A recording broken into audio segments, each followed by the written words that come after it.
इस्तेमाल करें many questions, कहां पे?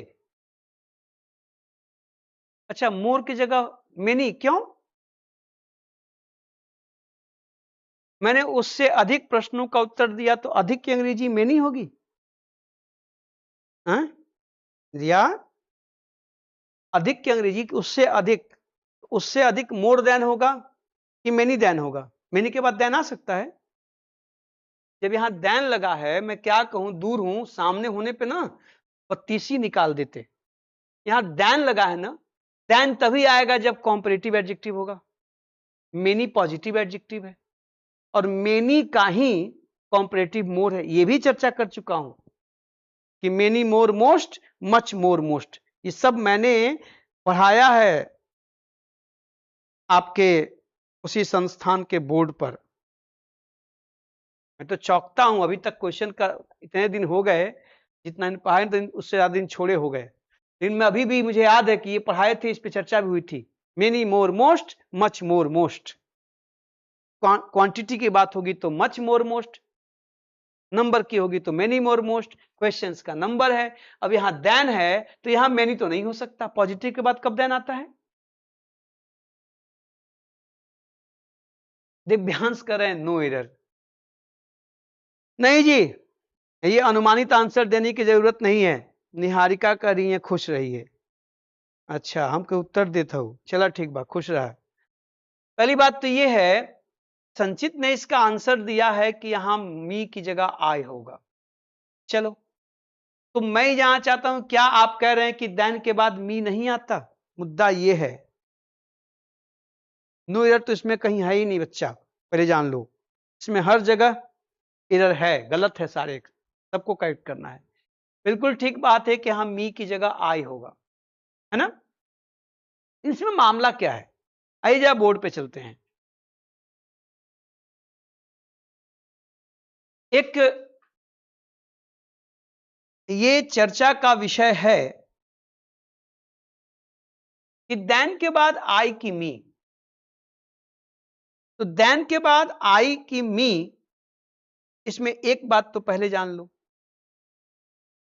कि अगर इंट्रांजिटिव, या ध्यान से सुनना,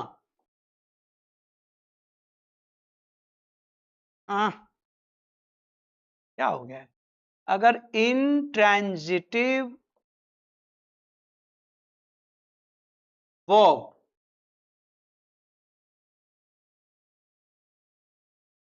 के बाद देन आता है, क्या है, तो यहां फिर हमेशा नॉमिनेटिव आएगा। जरा इसको समझ लीजिए ठीक से, आप भी क्या याद रखेंगे कि अगर वर्ब इंट्रांजिटिव है, ठीक है, और देन है, तो इसके बाद नॉमिनेटिव आएगा। एक चीज जान लो आप, ठीक है, आप कहोगे कि he runs faster than I, ये हमेशा करता होगा। यहां पर ब्रैकेट में डू छिपा हुआ है, he runs faster than I do, या आई, आप इसको, ये आपकी मर्जी पे आप रख सकते हैं, नहीं रख सकते हैं। यहां किसी भी कीमत पर आप मी का प्रयोग नहीं कर सकते, हिम का प्रयोग नहीं कर सकते, हर का प्रयोग नहीं कर सकते, देम का प्रयोग नहीं कर सकते। If this is an intransitive verb, then than is always followed by a nominative case, because the comparison falls between this one and this one, subject versus subject।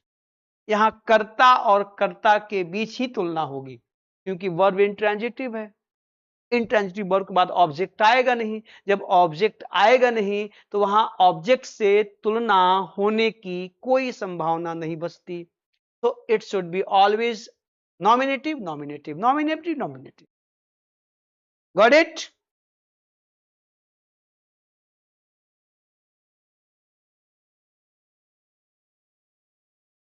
ठीक है, अब देखिए जरा, इसलिए आप क्या कहोगे कि शी इज मोर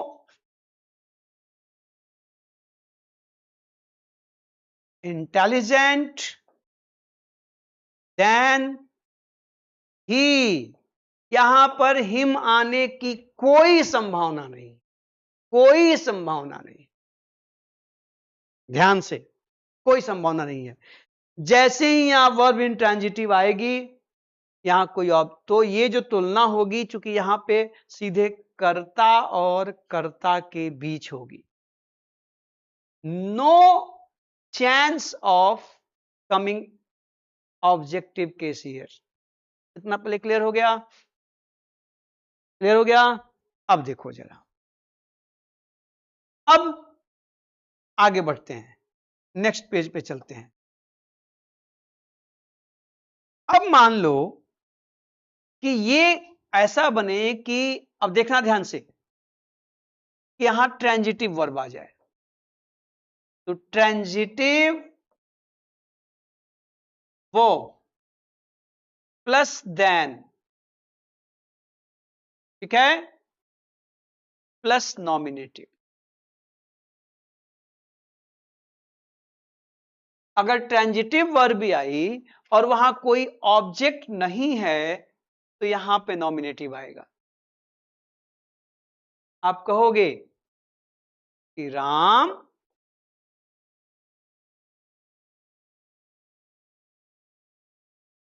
राइट्स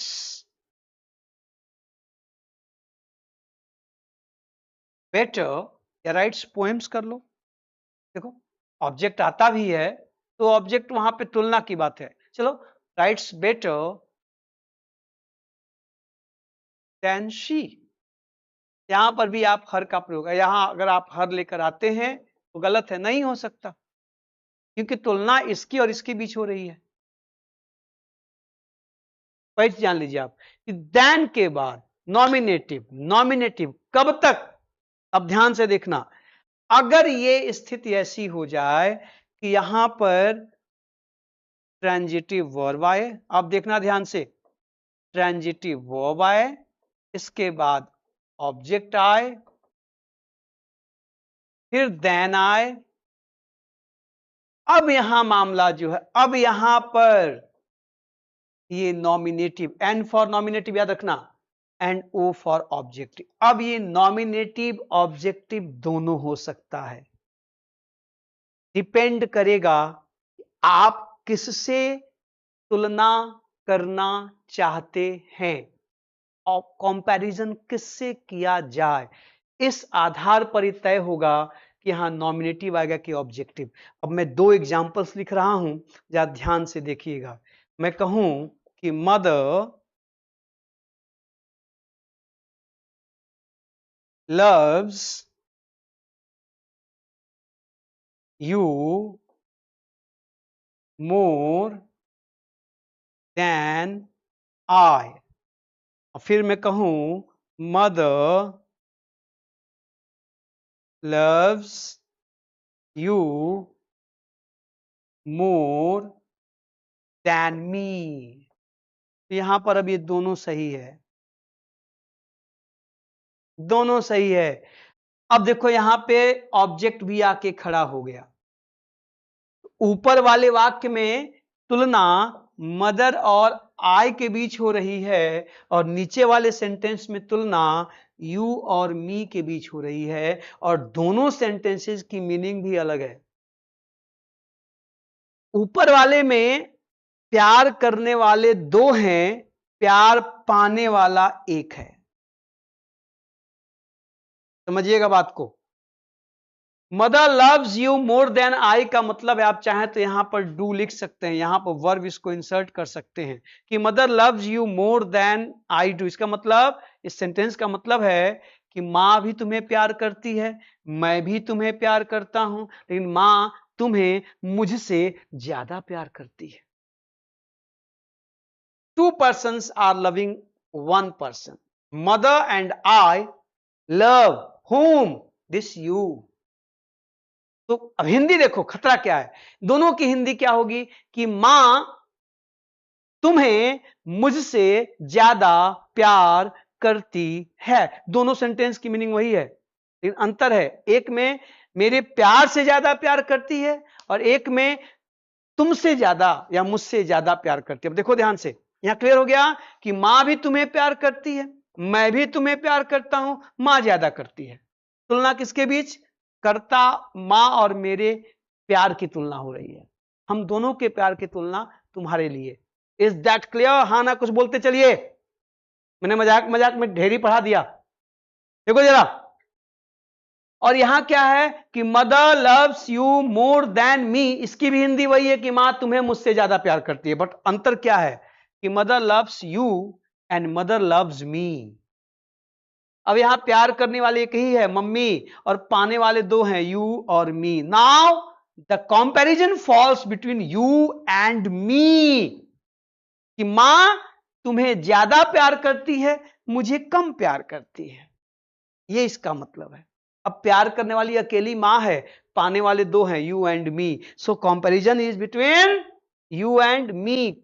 यहां ऑब्जेक्ट ऑब्जेक्ट का comparison, it is between object versus object, and it is between subject versus subject. That's why यहां पर आई, यहां पर मी। क्लियर है? तो देन के बाद ऑब्जेक्टिव भी आ सकता है, नॉमिनेटिव भी आ सकता है। ठीक है, लेकिन एक चीज ध्यान रखिएगा, ये सारी बातें जो मैंने आपको बताई, ये पीछे वाले पेज पे आ जाइए। यहां पर देखिए, आपका जो सवाल है वो इस पैटर्न से है, इसलिए वहां पे मैं कह रहा हूं कि आई आएगा। अभी मैं क्वेश्चन पे चलता हूं। तो ये जो मैंने बताया, और फिर ये जो मैंने बताया, ये सारी बातें फॉर्मल इंग्लिश के लिए है, रिटन एग्जाम के लिए है, आपकी परीक्षा के लिए है। अच्छा हो कि आप बोलने में भी इसका प्रयोग करें, लेकिन आजकल जो कॉलोकियल इंग्लिश चली है, जो कॉकटेल इंग्लिश चली है, वहां पर चीजों को इजी करने के चक्कर में बहुत से कॉम्प्रोमाइजेज हो रहे हैं। So in conversational English, in colloquial language, they love use objective pronoun after than in every condition. In every condition. They say Ram is better than me. Huh? I play better than her. वहां पर लोग बोलने में objective का ही प्रयोग चल पड़ा है। So when you are listening to a lecture और समबडीज, हाँ, अब वो फॉर्मल न्यूज वगैरह ना हो अगर अच्छे पत्रकारों के, तो आपके कानों में हमेशा than me, than him, than her, than me, than me, than her सुनाई देगा। तो be habitual, and it is permitted to you that when you speak fluently and confidently without thinking whether it is I or me. Don't think better than me, better than him, better than you, better than them. No problem.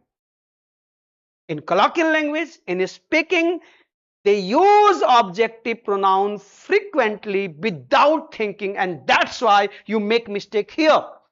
You just try to apply that conversational language in written English and you lose your marks, you lose your point. So be careful, beware. Don't mix black and white. Don't mix बैगन and गोभी। ठीक है, blue को blue रखो, red को red रखो। So try to make it clear. What? While writing, remember these rules. Sometimes I, sometimes me, sometimes he, sometimes him.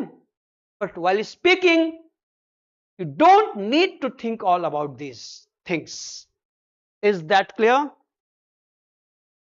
सुनाई दिया? अब देखना जरा, तो इनका ख्याल रखिएगा। अब जब इनका आप ख्याल रखोगे तो फिर मैं आश्वस्त कैसे हूं कि आप समझ गए हैं कि यहां पे क्या मामला आएगा। अब यहां से सवाल बनेंगे, तो सवाल बनेंगे तो कभी वहां मी होगा, कभी वहां आई होगा, कभी वहां ही होगा, कभी वहां हिम होगा। इसका फैसला कैसे होगा ये आपको तय करना पड़ेगा सेंटेंस को देख के। सवाल जब बनेंगे तो आपको संभालना पड़ेगा। तो मैं इन्हें हटा रहा हूं। एक बार मैं पहले आपको, अब यहां पर कुछ क्वेश्चंस अगर बने तो आपको देखना होगा कि वहां कौन सा सही है कौन सा गलत है। अब मान लीजिए कि सेंटेंस आ जाए क्या कि ही teaches us both. He teaches you. अब वहां कंडीशन होगा, आपको समझना होगा. He teaches you much better than, यहां वो ब्लैंक छोड़ दे रहा हूं मैं और ऑप्शन आपको दे दे रहा हूं, मी आई. चलिए जल्दी से मुझे बता दीजिए आप यहां क्या भरोगे, तो मैं मान लूंगा कि अभी तक जितनी मैंने यहां पर मशक्कत की वो आप समझ गए हैं.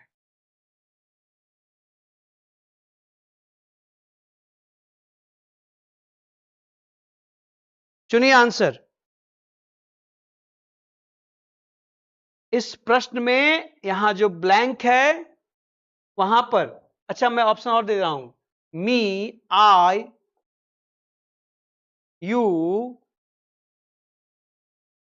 ठीक है, वी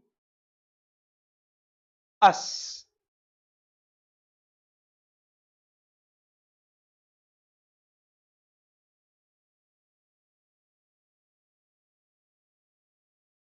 निधि कह रही हैं मी,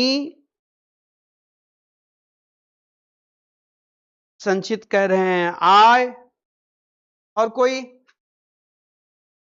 आंसर दीजिए फटाफट.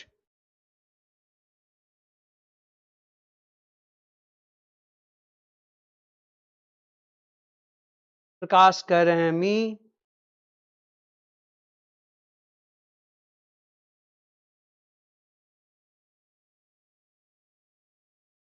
निहारिका राय मी.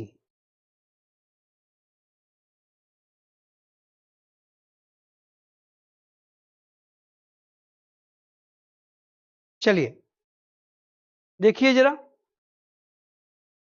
अब यहां पर इसको भरने के लिए क्लू कहां है, तो क्लू यहां है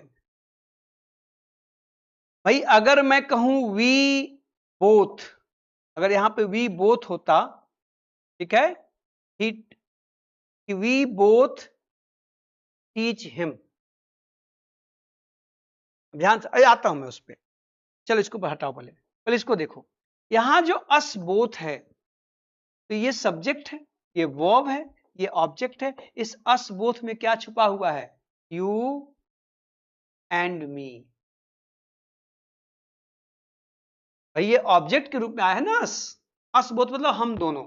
तो हम दोनों में क्या छिपा हुआ है साहब, यू एंड मी छिपा हुआ है. It means the comparison is going to be between two objects. यहां तुलना दो कर्म के बीच में हो रही है कि वह तुम्हें भी पढ़ाता है, वह मुझे भी पढ़ाता है. तुम्हें मुझसे कहीं ज्यादा अच्छा पढ़ाता है, मेरे साथ बेईमानी कर लेता है, या कर लेते हैं, शिक्षक हैं तो सम्मान से बात करते हैं कि वे तुम्हें भी पढ़ाते हैं मुझे भी, लेकिन ना तुम्हें ज्यादा अच्छा पढ़ाते हैं, मैं देखा हूं हमारे साथ बेईमानी करते हैं. ठीक, तो यहां पर तुलना यू एंड मी के बीच हो रही है, इसलिए यहां पर मच बेटर देन मी का आंसर मी होगा. Is that clear. लेकिन अगर इसी सेंटेंस को मैं ऐसे लिख दूं कि वी बोथ टीच हिम ना, अब देखो, you don't teach him better than. अब ऑप्शन आई और मी, बोलो क्या भरोगे जल्दी से.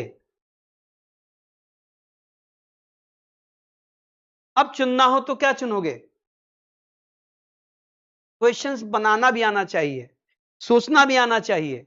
अब क्या चुनोगे जल्दी से. यहां पर अब आई की मी, रिस्पॉन्स क्विकली.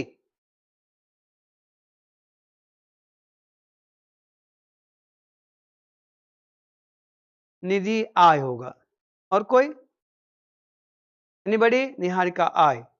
अब जाहिर सी बात है, अब तुलना किसके बीच हो रही है? दो सब्जेक्ट्स के बीच में। यहां देखो, अब यहां वी बोथ आ गया। वी बोथ बोले तो क्या? यू